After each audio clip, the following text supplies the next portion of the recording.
గౌరవ సభానాయకుడు. అధ్యక్ష, నాకు నిజంగా ఆశ్చర్యం అనిపిస్తుంది అధ్యక్ష ఇలా మాట్లాడే మాటలు చూస్తే. వైఎస్ఆర్ కాంగ్రెస్ పార్టీ మొట్టమొదటిగా కంటెస్ట్ చేసింది 2014లో. 67 మంది శాసనసభ్యులు వైఎస్ఆర్ కాంగ్రెస్ పార్టీ. జగన్మోహన్ రెడ్డి అనే వ్యక్తి వైఎస్ఆర్ కాంగ్రెస్ పార్టీ అధ్యక్షుడు. జగన్మోహన్ రెడ్డి అనే వ్యక్తి ఇదే శాసనసభలో ఇక్కడే అపోజిషన్ పార్టీ లీడర్గా అక్కడ ఉన్నాడు. జగన్మోహన్ రెడ్డి అనే వ్యక్తి ఈ 5 సంవత్సరాలలో విలువలకు ఏ స్థాయిలో పాటించాడు అని చెప్పడానికి సాక్షాత్తు ఆంధ్ర రాష్ట్రం యావత్తు చూసింది. అధికారంలో ఉన్న చంద్రబాబు నాయుడు గారు ఆ రోజు 2014 నుంచి 19 దాకా ఇక్కడే ఉన్నారు.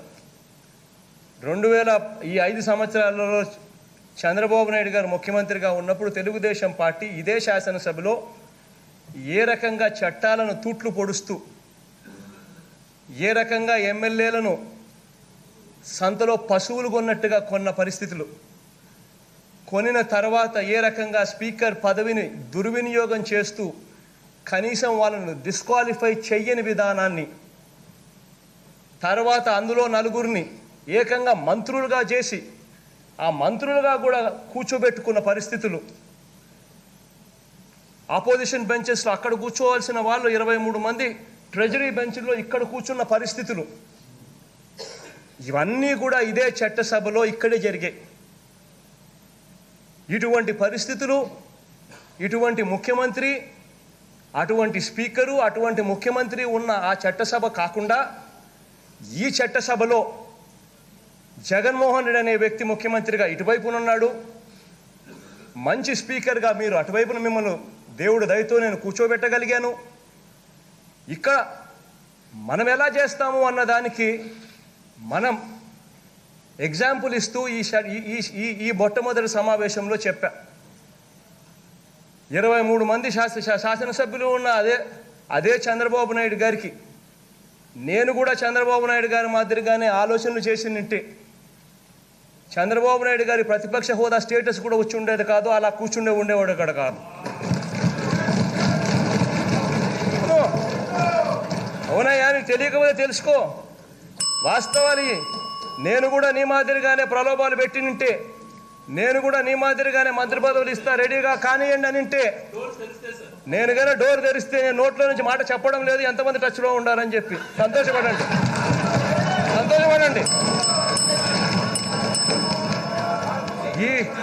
ఈ అన్యాయమైన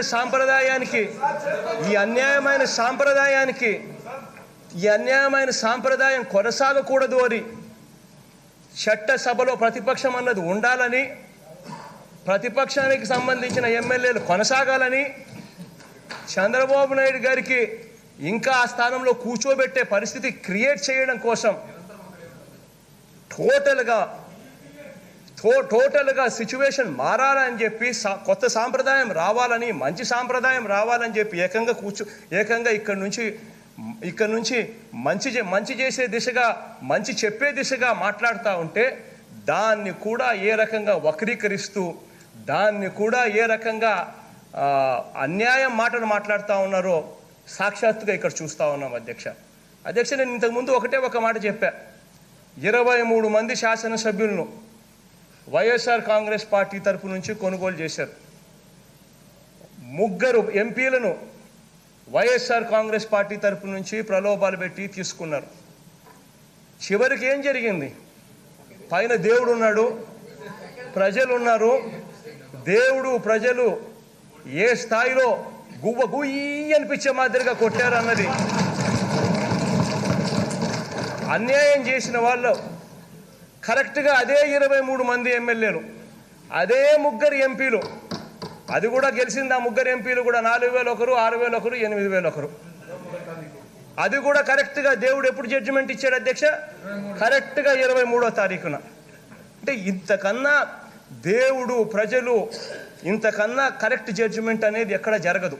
ఆ జడ్జిమెంట్ను చూసుకొని కనీసం సాంప్రదాయాలు కనీసం మారాలి అని చెప్పి ఇదే చట్టసభలో చెప్పి మంచి చేయడం కోసం చెప్తే కూడా ఇంత దారుణంగా దాన్ని ట్విస్టులు చేసి దాన్ని వక్రీకరిస్తూ వీళ్ళు మాట్లాడుతూ ఉన్న మాటలు చూస్తూ ఉంటే అధ్యక్ష కుక్కతోక ఎప్పుడు వంకరే. అధ్యక్ష,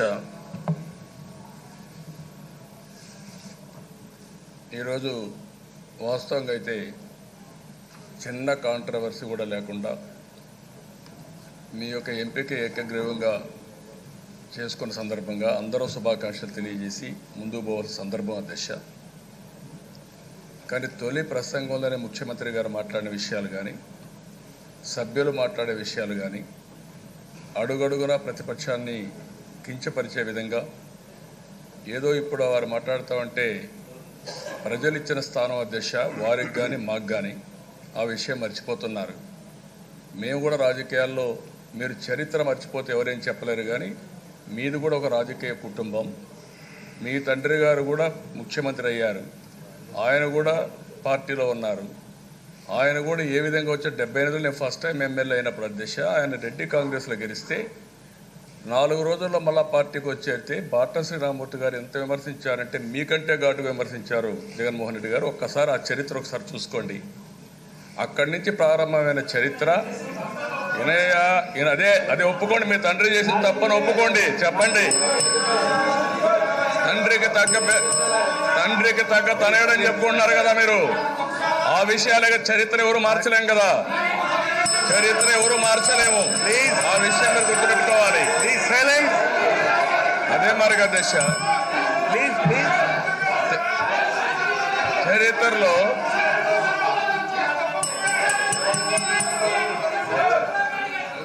నీతి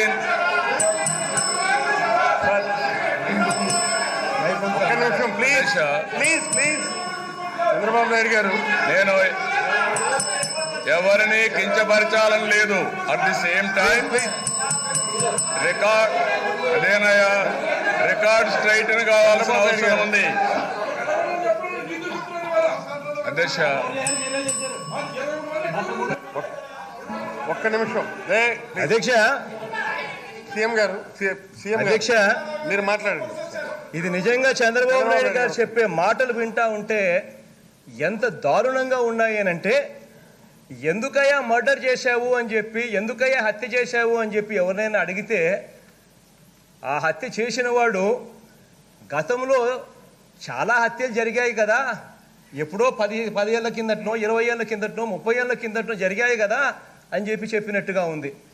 ఇంతకన్నా అన్యాయం ఎక్కడైనా జరుగుతుంది అధ్యక్ష? అసలు మీరు ఇదే శాసనసభలో ముఖ్యమంత్రి హోదాలో ఉంటూ చట్టాన్ని పరిరక్షించాల్సిన స్థానంలో మీరు ఉంటూ మీరు చేసింది ఏమిటి?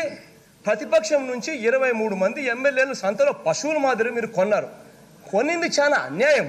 కొనిన తర్వాత స్పీకర్ చైర్ను అబ్యూస్ చేస్తూ వాళ్ళని డిస్క్వాలిఫై కాకుండా వాళ్ళని ప్రొటెక్ట్ చేసినారు. అది ఇంకా అన్యాయం. ఇది చేసిన తప్పు అని చెప్పి తెలుసుకోకుండా దాన్ని డిఫెండ్ చేసుకునే దానికోసం ఏందేందో కథ హిస్టరీ చెప్తావు, ఏందేందో చెప్పుకుంటా పోతా ఉన్నావు డిఫెండ్ చేసుకునేదానికి. అసలు చేసింది తప్పు, చేసింది అన్యాయము అనేది కాకుండా నువ్వు ఏందేందో చెప్పుకుంటూ పోవడం అనేది ఎంత పడుకు ధర్మమో నాకైతే అసలు ఆశ్చర్యంగా ఉంది ఈ మాటలు వింటా ఉంటే అధ్యక్ష. ఇదే చంద్రబాబు నాయుడు గారి గురించి తన సొంత కూతుర్నిచ్చిన మామ ఎన్టీ రామారావు గారు అన్న మాటలు నేను ఒక్కసారి నేను ఇదే టీవీలో ప్లే చేసి చూపిస్తాను అధ్యక్ష, మీరు అవకాశం ఇస్తే. ఇదే చంద్రబాబు నాయుడు గారిని గురించి సొంత కూతుర్నిచ్చిన మామ ఎన్టీ రామారావు గారు కనీసం అధ్యక్ష